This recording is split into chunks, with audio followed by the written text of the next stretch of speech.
Das nächste Lied heißt das Sterndl und ich muss im Voraus sagen, damit es keinen Shitstorm gibt, ich habe nichts gegen jedwede sexuelle Orientierung. Packen wir's. Frauen kommen im Alter in den Wechsel. Männer kommen halt dann nicht mehr so oft. Politiker kämen auf saublöde Ideen. Und Kinder kommen manchmal unverhofft. Aber egal auf welcher Welle, dass man schwimmt, seien wir uns ganz ehrlich, ja, es kommt, wie's kommt. Frauen können aus dem Stand nicht bisseln. Männer können's dafür im Sitzen nicht. Also da muss ich jetzt dazu sagen, ganz ehrlich, Männer können's nicht im Sitzen und nicht im Stehen, aber es hätte sich nicht gereimt. Aber ich war einmal auf einer Party eingeladen, da bin ich das erste Mal aufs Klo gegangen und dachte, wie geil ist denn das? Die haben ein Pissoir, ich hab 3 Männer daheim, es war cool mit einem Pissoir. Ja, 5 Stunden später und ganz viel rauschige Leute mehr, bin ich aufs selbe Klo und Strumpfsockert's, gell, da hat man dann gedacht, Scheiße, Alter, wie finde ich den Weg durch die Tropfengalaxis bis zum Klo, ohne da wo einsteig. Und da hab ich mir dann gedacht, na, so geil ist ein Pissoir doch nicht. Also drum, Männer können's nicht im Sitzen und nicht im Stehen. Politiker können sie Arbeitel nachkrisen.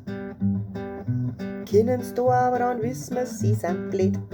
Das ist überhaupt meine Andi Scheuer Gedächtnisstrophe.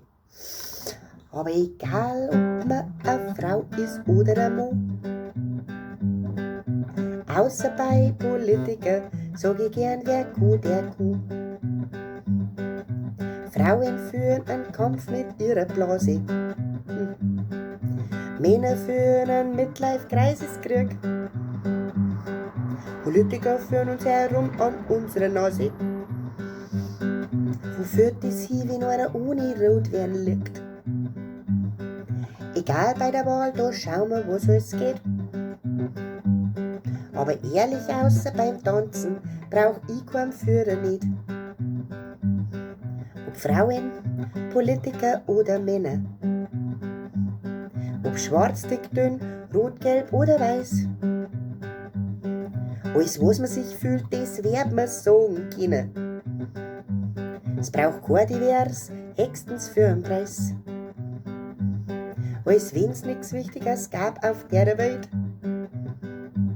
So gehen wir vor die Hunde, aber es ist der Gender-Stern der Zeit. Ja, ganz ehrlich, wir sind Bayern. Wir haben politisch überhaupt nicht gar nicht korrekt gewesen. Wir sagen, wir sind wir. Und das suggeriert ja schon der alle anderen Scheiße an. Egal, ob einer aus Brandenburg kommt, aus Baden-Württemberg oder aus Holland, ob er schwarz ist oder weiß, für uns ist dieser Preis.